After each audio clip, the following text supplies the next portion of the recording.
So, Liverpool are out of the title race. Yes. I think we all agree on that. They are. Who's in the title race? I say He's been waiting for his we're knocking on moment. the door. I am looking at the moment going, if we'd had Cole Palmer, because we wouldn't be. No, but we wouldn't. I'm not saying. Oh, if we'd had Havertz, if we'd had Gyökeres. Sorry, who's Havertz? But like genuinely, we've missed our best player this season, and we've missed Colwell a lot. He's not missed the entire thing. He has. He's played 4 games. Yeah. Like he played 4 games of football. It's the third of the season. Yeah, I do agree with you. No one can sit there and Has say, he "Oh, actually, we've watched." has Cole he Palmer actually season." contributed much in 2025 and Yeah, he came on against Brentford, scored a goal. Played against Bayern, scored. Like he was playing great football when he was playing. He was very good against Bayern. Very yeah, good. Very good. Yeah, they're not a bad team to be good against. But just thinking about it, it's not a case of we'd have 10 more points. I'm not thinking like that. But I'm saying we'd have 3 more. Yeah. We'd be within more touching distance. Yeah. So I think that's going under the radar how good a job Maresca is actually doing with us in terms of we are the closest team for now without what we have. I do think it's interesting, and this weekend would be a real determinant of how close can you make that gap. Yeah, you know, it is a big game. If you're going to be in the title race, win that, knowing what we've got coming back in the squad, it would make things more interesting. Yeah, and having Cole Palmer returning and stuff. I do think that win against Burnley at the weekend is actually a better win than people give it credit for. Well, with resting Caicedo, without Caicedo or Palmer, early kickoff going away to Turf Moor, which actually has been a fairly tricky place for teams to go this season. I know it's still Burnley, and you're expected to beat them, right? Sure, but Burnley have some decent players, and they have been fairly tough to beat this season at home. Again, like I said, Chelsea were expected to win, but to do it keeping a clean sheet without your 2 best players. We even got Reece James arrested by half time. Jamie Gittins looking pretty decent. I thought he was really good. I thought he made some really good runs off the ball where he wasn't fed, actually, where he could have had an opportunity to score as well. But yeah, it was. I mean, Andre Santos as well, filling in the Caicedo role. Really good. Yeah, probably man of the by a match. mile. We played him a bit deeper, so You needed that. You needed a performance like that. I think, and just getting that out of the way. And then enjoying the rest of the weekend. It's plastic points in the bag. It's just one of them ones, and then you can enjoy like you said, enjoy the rest of the weekend. But I thought Neto again was really good. Like there was a number of players that we just looked comfy. Yeah. We looked comfy. Like even Bob Sanchez is just going up in my estimations, to be honest. I honestly think he's been quite good this season. To be fair. That United game is a stain on what has actually been calendar year wise. It's been pretty decent. It was a big stain though. But stain.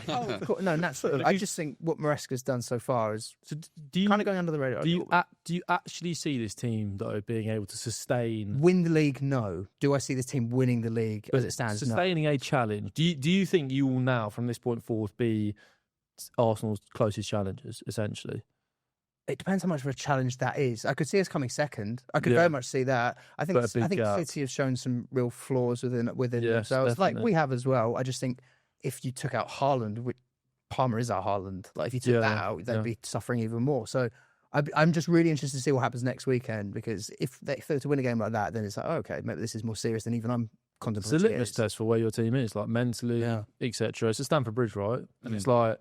I know that you don't have a great record recently against Arsenal at Stamford Bridge, but historically, it's always been a place that Arsenal don't like going, or any team really likes going. So if you can do a job on them, how does that affect Arsenal mentally? Palmer coming back soon, Caicedo back fully fit. Enzo Fernandez, low-key, Frank Lampard. That would be a big step in the right direction for you guys as well. And I think that would give Maresca a lot of sort of praise in the limelight, that kind of game, if he gets one over on Mikel Arteta. But I still think that, not to spoil too much, but I still think Arsenal beat you. I don't think they win.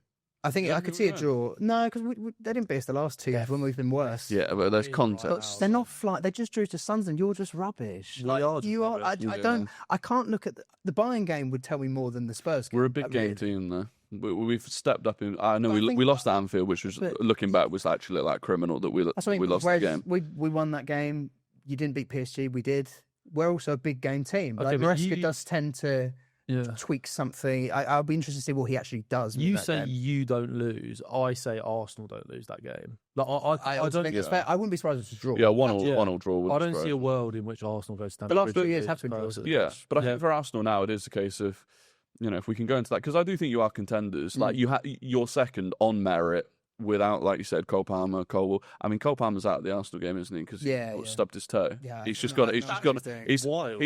Every time they play against Arsenal, he's nowhere to be seen. He's gone and toe punted his own bedroom wall just to get out of it. The only time he was fit, he got man of the match. He scored. Yeah. That the only game he's actually played against. Oh, actually no, the Community Shield he scored for City as well. Like he actually has a good record against them when he's played. Not played against us since 2023, I don't think. Yeah, but no, I think you are not the contender.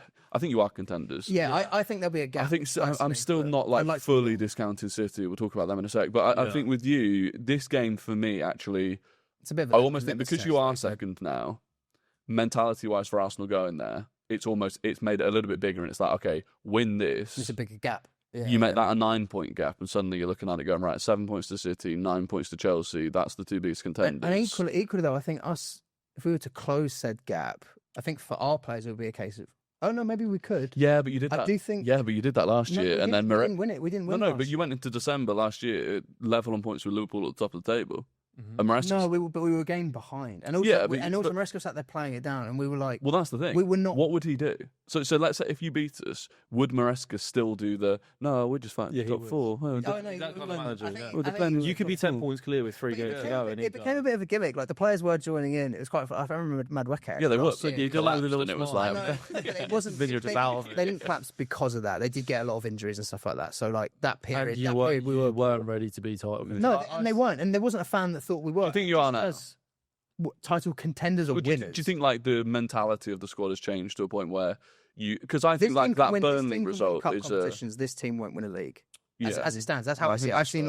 You know what I mean? I've seen enough league-winning teams to know that this Chelsea team's not a league-winning team. They could go on and win multiple cups, like they've shown already, but like they're not there on a consistent basis yet. I think they're not there. Like we have that Burnley win's comfortable. Yeah. They'll turn up against Liverpool. They'll turn up in a PSG, but then they have Brighton or Sunderland. Yeah. Exactly. They have too many of them in the locker. Whereas Arsenal's floor is, I think, a draw worse to those kind of teams. That's my biggest issue with this whole title race is I don't see you dropping enough points. They're the most consistent team for anyone else to catch up because another team I think has to be pretty much perfect to beat you at this point. I think it's... You touched on City. The only thing you could see is City going on one of those runs. I just don't see it with them. I don't see it with them.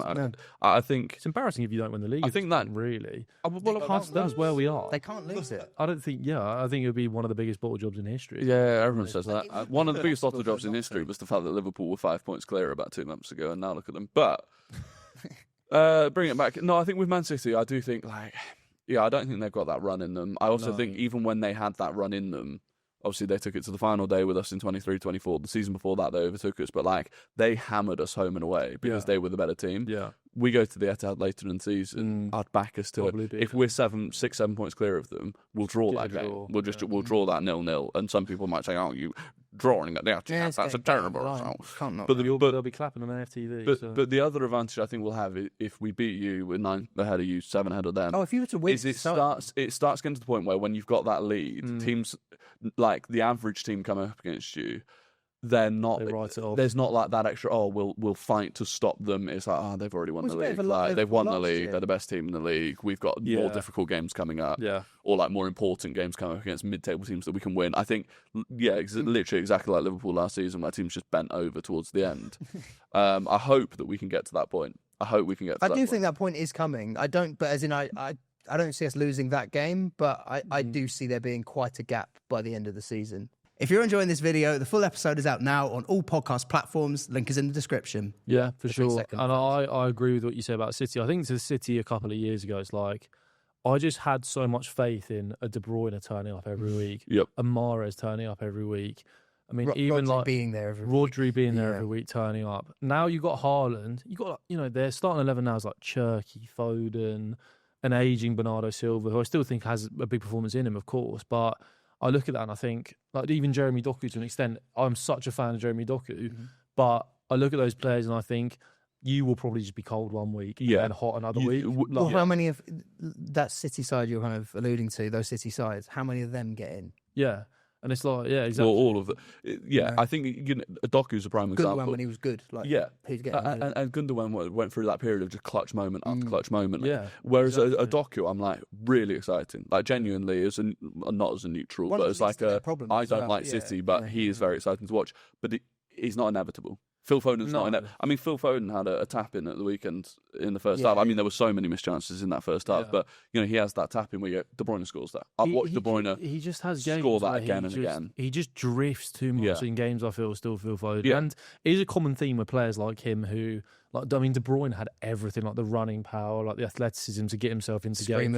Nothing. Yeah, and it's like Phil Foden, I think you've seen it throughout his City career, he does generally need the right conditions to be thriving. He can, like that season where he won City the league, essentially, alongside the likes of Rodri, Haaland, etc. I thought he was amazing in that season. He carried them in a lot of games, but I just don't have the faith that City. I mean, Nico Gonzalez is the holder right now. Will Rodri actually ever get fit? I said at the start of the season, if they were fully fit Rodri from day one, I think. I mean, it just makes the worlds of difference. But it's just it's consistent injuries. It's difficult for him. They rock him back. It's so back to front in terms of I'm watching Donnarumma pull out a lot of big saves and Haaland pull out a lot of big moments, but there's not a lot in Donnarumma unsettles them as well. Like him on the ball, I thought against Newcastle at the weekend, he made some big saves. He's an unbelievable shot stopper. I've always said about Donnarumma, for someone of his height, he's disgracefully bad. He gets down quick. He's disgracefully bad claiming crosses. Massive weakness of his. And again, with his feet, looks sketchy at best. So there's a bit there. His feet and claiming crosses. Yeah, they're so similar in that regard. Yeah. No, they are. And I think it's just not unfair to say they are so reliant on Haaland. Like objectively, statistically, they are so reliant. And if he even has. Forget injury or whatever, even if he has a bit of an off day like he did against Newcastle where a couple of chances you'd expect him to score that he doesn't, suddenly it's a game that they lose. And I think in terms of like for like, looking at who's going to win the title or more likely to win the title, we've both gone to St James's Park.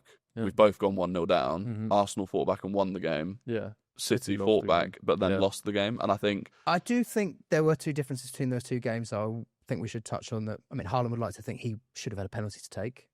Yes. I thought... Well, Victor Gyökeres might have thought the same. Rightfully overturned. And Newcastle could have gone the other way. But with this game, I did think there were two decisions that I'm still kind of... The Foden pen one, I was like so confused how that was just like it's a blatant so clean. To me. Like, he's just cleaned his ankle through... Yeah, I didn't understand. I saw the replay and I was like... As soon as it happened, I went, it's a pen. Yeah, as soon as it happened, I was like... Looked like a pen. And then they looked at it. That was what was confusing me. It's not even like it just... Well, as soon as they looked at it, I was like, well, that's... You can't not give it. Because, I think on that, the whole thing of like, well, he got the shot away. But that's irrelevant because it's not... If you play a pass it's not someone takes it out, it's a foul. Exactly. And it wasn't like... If Shah had slid in front of him to block it, and in the follow-through of Foden's shot, he sort of kicks Shah, that's one thing. But Shah, comes into the side of his ankle. That's a booking and a foul. Yeah. It's reckless. I mean, it should have been a penalty. I'm not gonna say it shouldn't have been a penalty. And that offside was funky as well. Well, the offside's a weird one. But this weekend in the Premier League, I saw so many of the semi-automated offsides, and I just thought it just was weird. I was like, well, that wasn't semi-automated offside. Yeah, and that's the problem. Is what you were saying earlier. It's like they're drawing the lines and then using the semi-automated graphics, and like they were drawing the lines. There was one of them where it was drawn from like under this part of the arm. Well, so technically, it's.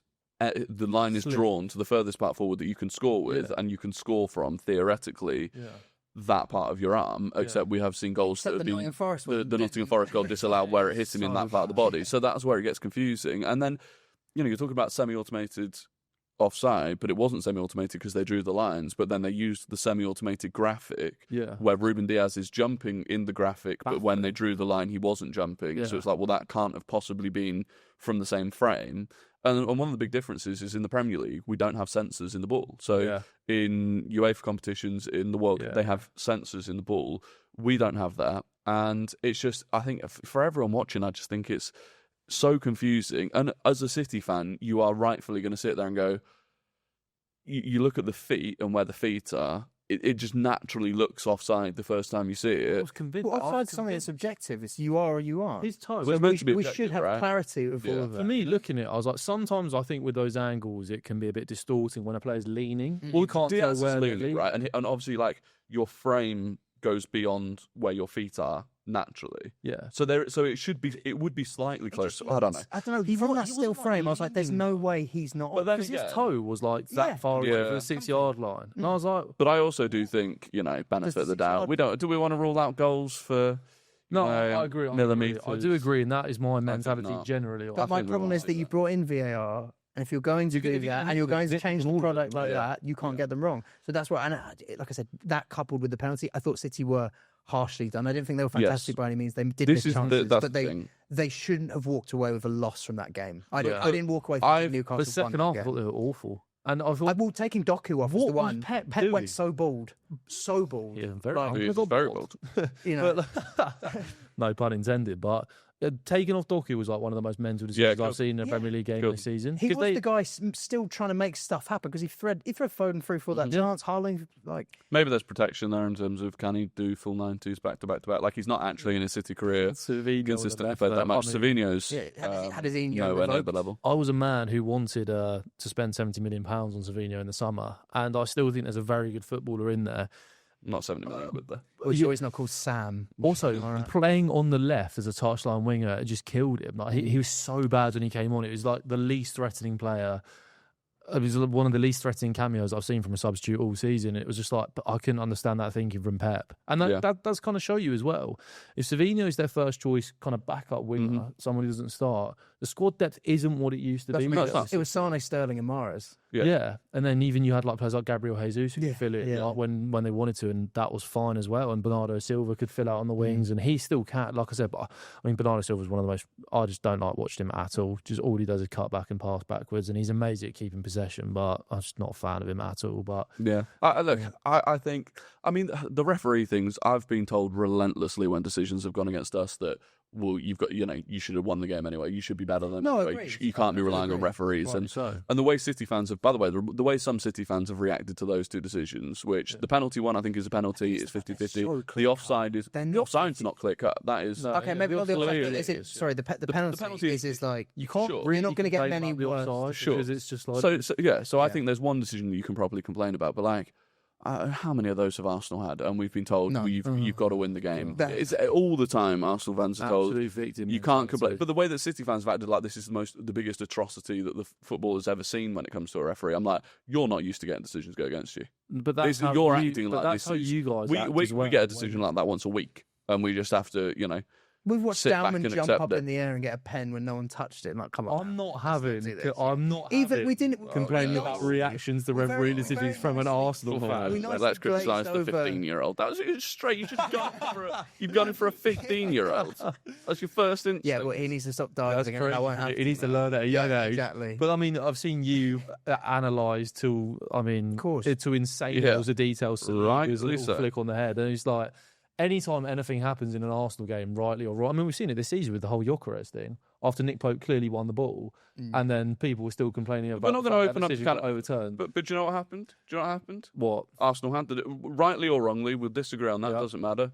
Arsenal still won the game. They didn't. Because that's what you didn't hear anything about the Gabriel save. The rules are the rules. I don't know what to tell you. The rules. It suits us. We all forgot these first. I don't know what to tell you. It's funny when Arsenal get hard. Don't know what to tell you. This rule has to change. Guys, the rules. No, this isn't an Arsenal segment, right? So back off. Funnily enough, you not making it about I do think, City they haven't got the consistency of a City of old. It's just inevitable. It's like Thanos. Like you're just going to win. It's a weird situation where any team near you has the consistency, capable of properly. Maybe if we sack Frank or winning it, we no. Maybe loan us little Romero. It's weird because I genuinely. Who would you like in January from us? I would like Romero. Van de Ven as well. I think they both start. I'm not bothered by him because Cole will come back. And Badiashiel's now back. I conceded 4 goals yesterday with a back five featuring both of them and Danso and Palhinha and Bentancur in front of them. It's the history, you know what I mean? Once you cleanse them of the history. Yeah, but why are you fishing after Spurs centre-backs? Go and get centre-backs that can keep clean sheets. No, but I think it's a weird market. I do like Romero as a player, and I wouldn't say that. Even as much as I rate Gahey, I would rather Romero than a Gahey. Yeah, for sure. And also, we could do with a bit of leadership, because we've got a lot of young I don't think he's a leader, man. He's a petulant little... I don't know. I thought he was good captain-wise yesterday. No, I thought he led you to... When you see him at the World Cup, he did lead us to a 4 feet. At the World Cup around some quality, you see he's a good player, I think. And this is the thing with Romero, it's what Spurs fans have been saying for ages, is like he's a level above what we have been showing over the past however many years. And it's like, again, I would not have begrudged him moving on in the summer. You're letting him down. And it's like, I mean, yesterday again, he was on, not to go back to Spurs Arsenal, but he was probably our best defender yesterday in terms of made a couple of really important challenges, was the only one trying to thread passes through. It was everything around him was just such a mess. And I'm not saying that he was completely blameless in this. There was one, I think for one of the Eze goals where he stepped up a little bit too soon and created a little bit of space behind him. But in a game like that where everything's so chaotic around you, it's kind of impossible not to make any sort of little mistakes. He's going to have to rally those troops pretty quickly though, because they got PSG round the corner. Oh god! Obviously, all our clubs have got some big Champions League though. Yeah, I can't big Champions League week.